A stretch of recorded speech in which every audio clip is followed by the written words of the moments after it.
Smartphone gaming ने एक बहुत ही बड़ा लंबा सफ़र तय किया। पहले क्या गेम्स थे तो बेसिकली टाइम स्पेंड के अलावा कुछ नहीं थे, मतलब समय बर्बाद करने के अलावा कुछ नहीं थे। लेकिन आज के डेट में BGMI, कॉल ऑफ ड्यूटी जैसे कुछ competitive e sports game available है जिनसे आपका मज़ा थोड़ा सा दुगना हो जाता है। तो मतलब आज के डेट में ज़्यादातर यूथ गेमिंग को प्रेफरेंसेस देते हैं, तो गेमिंग का एक्सपीरियंस भी आपको तगड़ा मिल सकता है। लेकिन हर फ़ोन स्मूथ और लैग फ्री गेम प्ले देने के लिए बना नहीं होता है। तो अगर आप एक गेमिंग सेंट्रिक स्मार्टफोन लेने की सोच रहे हैं, ढूंढ रहे हैं, तो आप डेफिनेटली सही वीडियो पे आए हैं। आज के इस वीडियो पे हम बात करेंगे गेमिंग फ़ोन सेलेक्ट करने के लिए कुछ पॉइंट्स के बारे में कि आखिर किन किन चीज़ों का आपको ध्यान रखना चाहिए एक गेमिंग फ़ोन सेलेक्ट करने के लिए। 7 पॉइंटों के बारे में आपसे डिस्कस करूँगा इस वीडियो में, जो आपको एक बेहतर गेमिंग फ़ोन सेलेक्ट करने में जो हेल्प कर सकते हैं। क्योंकि गेमिंग फ़ोन ढूंढना आसान नहीं होता, उसमें बहुत सारे पैरामीटर्स चेक करने पड़ते हैं कि उसका प्रोसेसर कैसा होना चाहिए, क्या उसमें ग्राफिक्स कार्ड कौन सा है, या फिर इसका GPU कौन सा, CPU कौन सा, बैटरी बैकअप, बैटरी का कैपेसिटी कितनी है, फास्ट चार्जिंग क्या है, वगैरह वगैरह बहुत सारी चीज़ें। दूसरी चीज़ सॉफ्टवेयर वगैरह कौन सा है, इन सब चीज़ों को ध्यान रखना पड़ता है। तो 7 पॉइंट के बारे में आज इस वीडियो में डिस्कस करूँगा, जो शायद हो सकता है कि आपकी गेमिंग सेंट्रिक फ़ोन ढूंढने की जो कल्पना है या चॉइस है उसको पूरी फुलफिल कर सके। तो हाँ, सब्सक्राइब ज़रूर कर लीजिएगा, वीडियो पर बने रहिएगा बेल नोटिफिकेशन के साथ। Number 1, processor and GPU। अगर आप स्मार्टफोन एक यूज़ कर रहे हो और फोटोग्राफी को ज़्यादा प्रायोरिटी दे रहे हो, तो एक सॉफ्टवेयर या फिर फ़ोन के जो स्पेसिफिकेशंस होंगे वो काफ़ी नहीं होता है। और साथ ही में आपको अक्सर एक बेहतरीन अनुभव के लिए आपको सॉफ्टवेयर और हार्डवेयर का एक बेहतरीन कॉम्बिनेशन वाले स्मार्टफोन ढूंढना पड़ता है। लेकिन हाँ, ये एक आम बात है कि यहाँ पर स्मार्टफोन के स्पेसिफिकेशंस काफ़ी ज़्यादा मैटर करते हैं। लेकिन हाँ, ये एक मिथ टाइप की हो सकती है। तो बेसिस और एक गेमिंग सेंट्रिक स्मार्टफोन ढूंढने के लिए आपको स्पेसिफिकेशंस वाकई मायने रखते हैं। तो हाँ, स्पेसिफिकेशंस का आपको थोड़ा सा ध्यान देना पड़ेगा कि आखिर स्मार्टफोन में कौन सा GPU है और कौन सा CPU दिया हुआ है। किसी भी गेमिंग स्मार्टफोन का जो जान होती है वो उसका CPU होता है। तो आपको बेसिकली 3 चीज़ों पे, यानी स्नैपड्रैगन की 8 सीरीज जो आती है जिसमें 8 इलाइट है, स्नैपड्रैगन 8S Gen 4 वगैरह चिपसेट है, या फिर iOS में अगर शिफ्ट हो रहे हैं तो एप्पल के A सीरीज वाले चिपसेट जैसे कि A16, 17, 18।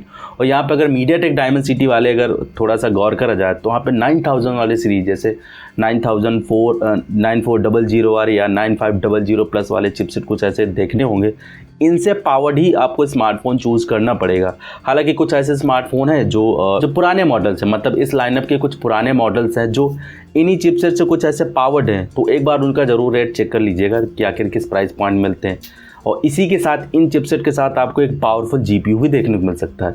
तो हाँ, चिपसेट चूज़ करते समय आपको थोड़ा सा ध्यान रखना पड़ेगा कि आखिर ये किस क्लॉक स्पीड से पावर्ड है ये चिपसेट और कितना इसको ट्विक किया गया है। ये चीज़ अगर ध्यान में रखेंगे तो हाँ, डेफिनेटली आप अपना एक गेमिंग सेंट्रिक स्मार्टफोन चूज़ कर सकते हैं। Number 2, ultra smooth display. एक अच्छा इमर्सिव डिस्प्ले गेमिंग को थोड़ा सा एक्सपीरियंस जो देता है वो काफ़ी स्मूथ बना देता है। गेमिंग के लिए संभव होता है 120 hertz, 144 hertz high refresh rate वाले स्मार्टफोन की जो डिस्प्ले आती है वो ज़्यादातर प्रेफरेंसेस मेरे हिसाब से बहुत देखने को मिलती है। उनको ज़्यादातर प्रेफरेंसेस देना चाहिए, क्योंकि इस रिफ्रेश रेट से पावर्ड स्मार्टफोन की जो डिस्प्ले होती है वो काफ़ी स्मूथ इमर्सिव एक्सपीरियंस देती है। साथ ही में इसमें एक फ्लूइड वाली जो मोशंस होता है और उसके साथ ये रिस्पॉन्सिवनेस भी होती है। यहाँ पर आपको एमोलेड या फिर OLED डिस्प्ले जैसे चूज़ करना चाहिए LCD डिस्प्ले के बजाय, क्योंकि वाले डिस्प्ले एक हाई कॉन्ट्रास्टी होते हैं और पंची कलर्स आउटपुट देते हैं। तो संभवत है डिस्प्ले के मामले में थोड़ा सा आपको यहाँ पे ध्यान देना होगा। हाई रिफ्रेश रेट वाली डिस्प्ले आपको इनपुट लेटेंसी में को कम करने में आपकी हेल्प करेगा, और साथ ही में हाई टच सैम्पलिंग रेट आपके गेमिंग एक्सपीरियंस को काफ़ी बेहतर बनाएगा। तो यहाँ पर डिस्प्ले में थोड़ा सा ध्यान देने वाली बात है, OLED होगा या फिर एमोलेड वाला होगा वो चलेगा। साथ ही में हाई रिफ्रेश रेट होगा, हाई टच सैम्पलिंग रेट होगा, वो दोनों चीज़ें थोड़ा सा आपको ध्यान रखना पड़ेगा। इसके साथ आपका जो एक्सपीरियंस होगा वो थोड़ा सा डबल हो जाएगा। तो 2 पॉइंट के बारे में हमने यहाँ पर डिस्कस कर लिया। अब बारी है 3rd पॉइंट की, वो है स्टोरेज और रैम ऑप्शन।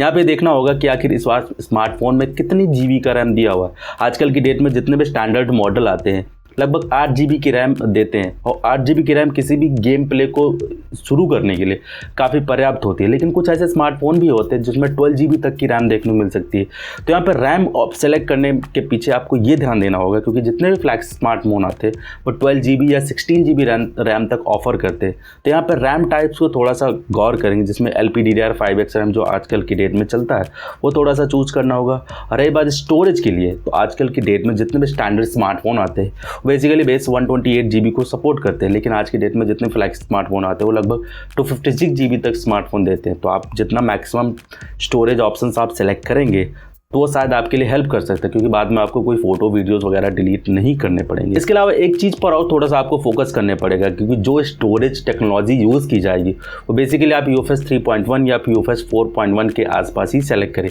इसमें क्या होगा कि आपका गेम जो एक्सपीरियंस होगा वो आपको मज़ा दुगना मिल जाएगा।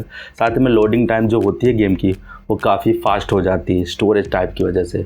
तो अब बात करते हैं थोड़ा सा अगले पॉइंट्स के बारे में, वो है इस वाले स्मार्टफोन में, यानी इस वीडियो का जो पॉइंट है नंबर 4, बैटरी और चार्जिंग स्पीड। लगातार गेमिंग आपकी बैटरी को बहुत जल्दी खत्म कर सकती है, तो उसके लिए आपको ये ध्यान देना होगा कि सबसे ज़्यादा mAh वाली बैटरी देखने को मिल सकती है। आज की डेट में 6,500 mAh की बैटरी काफ़ी कैपेबल है एक अच्छी गेमिंग के लिए, लेकिन 6,500 mAh की बैटरी आपको 2 सेशन का गेम प्ले दे सकती है। उसके लिए आपको ध्यान रखना पड़ेगा कि इस वाले स्मार्टफोन के साथ एक हाईएस्ट फास्ट चार्जिंग का सपोर्ट भी देखने को मिले। तो आपको मिनिमम 65 वॉट या फिर 70-80 वॉट के जो फास्ट चार्जर होगा वो काफ़ी अच्छा होगा, सुटेबल होगा आपके स्मार्टफोन को वापस से चार्ज करने के लिए।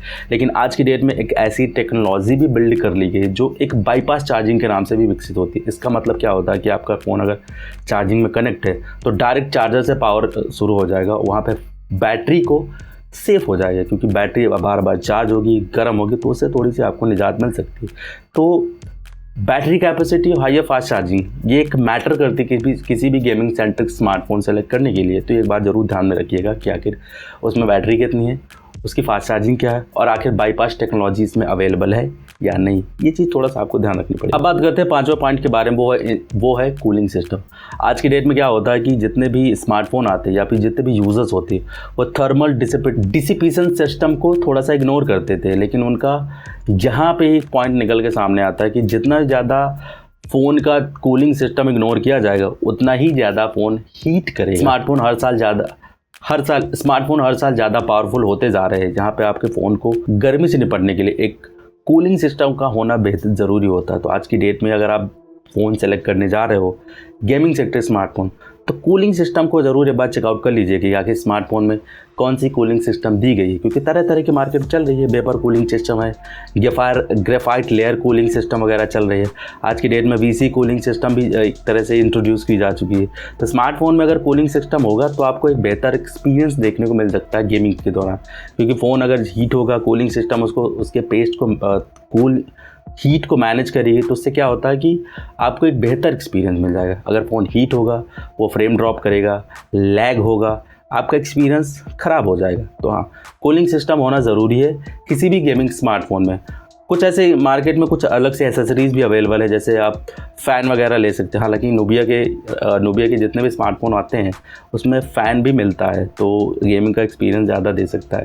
तो कूलिंग होना स्मार्टफोन में ज़रूरी है, बस आपको ये चेक करना होगा कि आखिर इस वाले स्मार्टफोन में कौन सी कूलिंग सिस्टम दी हुई है। 6 पॉइंट थोड़ा सा इग्नोर भी कर सकते हो, या फिर अगर नहीं भी होगा तो भी आपका काम चल जाएगा।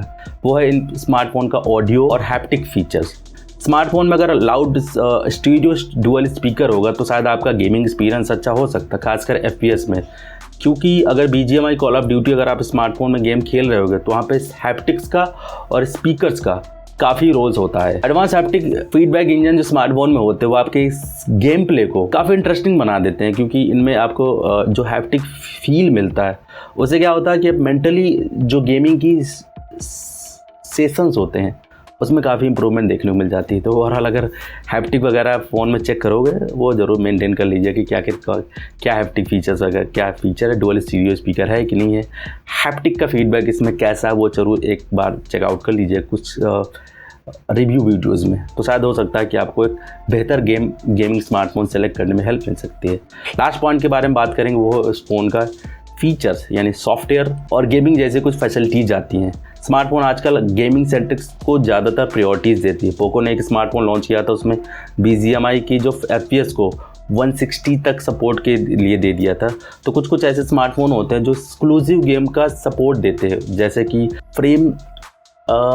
फ्रेम एक्सपेंसन का जो फीचर्स देती है। मतलब उसमें क्या होता है कि 60 FPS में अगर गेम चलता है तो आपको सॉफ्टवेयर टेक्नोलॉजी की वजह से 90 FPS का गेम मिल जाएगा। हालांकि कुछ स्मार्टफोन एक्सक्लूसिव ट्रिगर वगैरह देते हैं ऐसे सीरीज में या सॉफ्टवेयर में ऑप्टिमाइजेशन में। तो चीज़ आपको ध्यान रखनी पड़ेगी, स्मार्टफोन कौन सा गेम को क्या एक्सक्लूसिव फीचर्स अवेलेबल कराता है अपने सॉफ्टवेयर के थ्रू, वो थोड़ा सा ध्यान देने वाली बात होगी। तो आई होप सो आपको चीज़ें समझ में आ गई होगी कि एक गेमिंग सेंट्रिक स्मार्टफोन सेलेक्ट करने के लिए कौन कौन से पॉइंट ज़्यादातर ध्यान में रखने होते हैं। तो बाकी आप लोग के क्या विचार है नीचे कमेंट सेक्शन मन की बातें लिख के ज़रूर बता देना। और हाँ, स्मार्टफोन के बारे में मैंने डिस्कस करी थी, एक स्मार्टफोन है जो बेसिकली काफ़ी छुपा हुआ है, उसके बारे में मैंने यहाँ से बात की। बाकी इस वीडियो में कुछ पसंद आया तो लाइक से सब्सक्राइब से बेल नोटिफिकेशन जरूर प्रेस कर दीजिएगा। मेरा नाम विकास, मिलता हूँ नेक्स्ट वीडियो में, तब तक के लिए take care, bye bye and always keep smiling. जय हिंद।